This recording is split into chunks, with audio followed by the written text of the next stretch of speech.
세계사에서 가장 큰 지도자로는 다양한 인물들이 언급될 수 있습니다. 예를 들어 로마 제국의 카이사르, 몽골 제국의 칭기즈칸, 중국의 시황제, 인도의 아소카 왕, 이슬람 제국의 무하마드 등은 넓은 영토를 정복하거나 통치하며 역사에 큰 흔적을 남긴 인물들입니다. 현대에서는 미국의 조지 워싱턴, 에이브러햄 링컨, 존 F.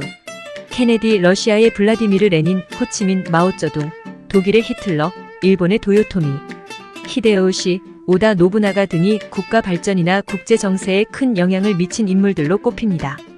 그러나 이러한 평가와 순위는 개인적인 견해에 따라 다를 수 있으며 역사적 사실과 해석에 대한 논란이 있을 수 있으므로 객관적인 판단은 어렵습니다. 로마 제국의 카이사르는 갈리아를 정복 기원전 58년 52년 하여 로마 제국의 영토를 북해까지 넓혔으며 기원전 55년에는 로마인 최초로 브리타니아 침공을 감행하였습니다.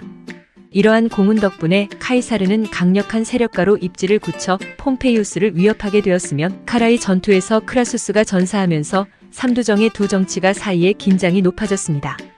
이렇듯 로마 정계가 재편되면서 카이사르와 폼페이우스는 서로 대치하게 되었으며 폼페이우스는 원로원의 대의를 내세웠습니다.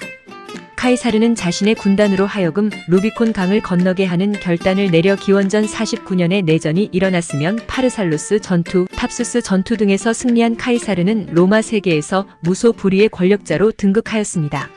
정권을 장악한 뒤 그는 로마의 사회와 정치에 광범위한 개혁을 실시하였습니다. 그는 공화정의 귀족 정치를 고도로 중앙 집권화하였으며 급기야 자신을 종신 독재관으로 선언하였습니다.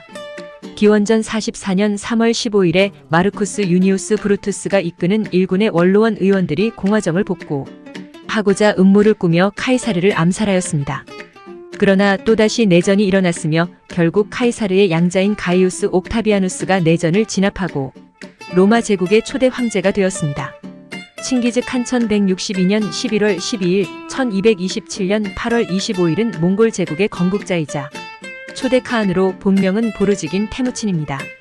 중국식 별칭은 칭기스 황제, 묘호는 태조, 시호는 법천계운성 무황제입니다. 1189년 카마그 몽골의 칸으로 즉위했고 1206년 전 몽골 제국의 칸으로 즉위했습니다. 조노인 칭기즈는 1206년 전 몽골의 칸으로 즉위하면서 몽골 제부족장들이 올린 조노입니다. 능력주의에 기반한 강한 군대를 이끌어 역사상 가장 넓은 영토를 정복한 것으로 알려져 있습니다. 몽골의 여러 부족을 통합하고 몽골 초원의 부족들을 정복하고 몽골 제국을 성립시켜 몽골과 중국 지역을 비롯해 한반도에서 중앙아시아와 동유럽에 이르는 넓은 영토를 정복했습니다. 인도의 아소카 왕은 마우리아의 3대 왕으로 불리며 아소카 대제 또는 아소카 대왕이라고 칭송될 정도로 명군으로 평가받고 있습니다. 인도 역사상 최고의 군주로 거론되는 인물 중 하나로 재임 당시 강력한 중앙 집권 체제를 구축하여 남아시아 곳곳으로 뻗어나갔습니다. 마지막 전투인 칼린가 전투 직전까지 활발한 확장을 펼쳤으며 기원전 265년경에는 당시 세계에서 가장 넓은 영토를 가진 국가로 성장하였습니다. 당시의 기록이 많이 남아있지는 않지만 현재 확인할 수 있는 것은 아소카 왕이 전국에 세운 비문인 아소카 칙령을 통해서 왕조의 흔적들을 추측해 볼 수 있습니다. 젊은 시절에는 왕위 계승 다툼에서 이복 동생들과 신하, 궁녀까지 죽이는 무서운 피의 군주였으나 이후에는 불교를 융성하여 윤리에 의한 통치를 실현하고자 하였습니다. 또한 백성들의 개선에도 큰 힘을 쏟아 우물을 파서 물이 부족한 지역을 돕고 흉년에 대비한 곡물 저장과 싼 이자를 통한 대출을 통해 빈민들을 돕도록 하는 등 백성 위주의 정책을 편 왕으로도 잘 알려져 있습니다.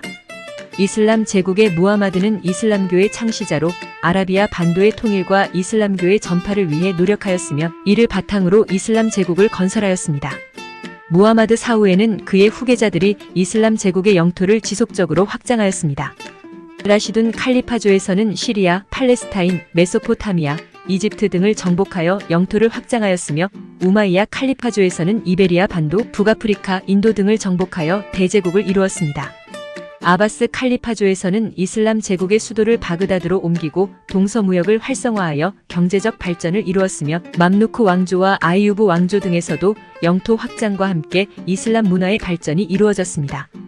오스만 제국은 셀림 1세가 이집트의 맘루크 왕조를 멸망시키고 이슬람교의 2대 성지인 메카와 메디나의 보호권을 장악하면서 이슬람 세계의 맹주가 되었습니다.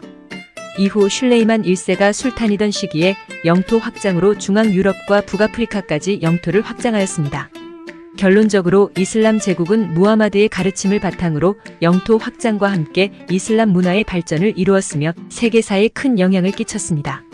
조지 워싱턴 1732-1799은 미국의 초대 대통령으로 1789년부터 1797년까지 두 번의 임기를 역임했습니다. 대통령이 되기 전에는 미국 독립전쟁의 핵심 지도자였으며 대륙군 총사령관으로 영국과의 전쟁에서 승리하여 조국의 독립을 이끌었습니다. 미국 독립전쟁과 국가 건설 영국군에 대항하여 대륙군을 이끌면서 그는 전쟁의 가장 어두운 시간 동안 군대를 규합하면서 비길 데 없는 용기와 회복력을 보여주었습니다. 그의 전술적인 탁월함과 충성심을 고취시키는 능력은 그의 군인들과 동료 애국자들의 존경을 받았습니다. 미국 헌법 초안 작성.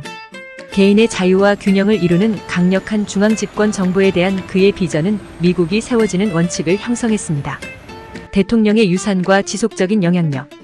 그의 리더십은 대통령직의 역할을 청렴, 존엄성, 그리고 국가에 대한 봉사 중 하나로 정의하면서 미래의 대통령들을 위한 무대를 마련했습니다.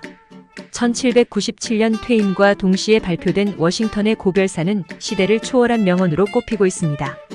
링컨의 업적은 다음과 같습니다. 노예 해방 선언.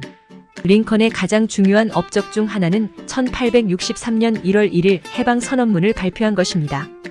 이 행정명령은 남부 연합 영토에 있는 모든 노예가 해방되어야 한다고 선언했습니다. 남북전쟁. 남북전쟁이란 이름 그대로 미국의 남부 사람들과 북부 사람들이 대립하여 발발한 내전으로 남북전쟁은 무려 5년이나 이어졌고 마지막에는 북군의 승리로 끝났습니다. 게티즈버그 연설. 1863년 11월 펜실베이니아 주 게티즈버그에 있는 군인 국립묘지에서 행해진 연설로 민주주의 정신과 평등의 가치를 강조했습니다. 게티즈버그 연설은 에이브러햄 링컨이 남북전쟁 중이었던 1863년 11월 19일 미국 펜실베이니아주 게티즈버그에서 했던 연설로 미국 역사상 가장 많이 인용된 연설 중 하나이자 가장 위대한 연설로 손꼽히는 연설입니다.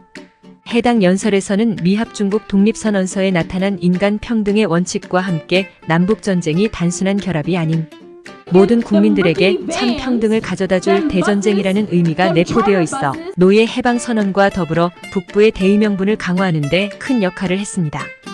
또한 인민에 의한 인민을 위한 통치는 이 땅에서 사라지지 않을 것이다. 라는 문구는 민주주의 정신과 평등의 가치를 강조하며 현재까지도 많은 사람들에게 영감을 주고 있습니다. 이러한 게티즈버그 연설은 남북전쟁의 향방에도 큰 영향을 미쳤습니다. 연설이 이루어진 게티즈버그 전투에서 북부가 크게 승리한 것을 계기로 북부 내 여론을 바꾸는 데에 큰 역할을 하였으며 이를 통해 북부가 더욱 강력한 대의명분을 가지고 전쟁을 수행할 수 있게 되었습니다. 결과적으로 이러한 노력들은 남북전쟁에서의 북부연합의 승리와 노예제도 폐지 등 미국 역사상 큰 변화를 이끌어내는 데 기여하였습니다. 이 영상은 유튜브 소희아빠가 AI를 기반으로 제작한 영상입니다. 내용이 좋았다면 구독을 눌러주세요. 감사합니다.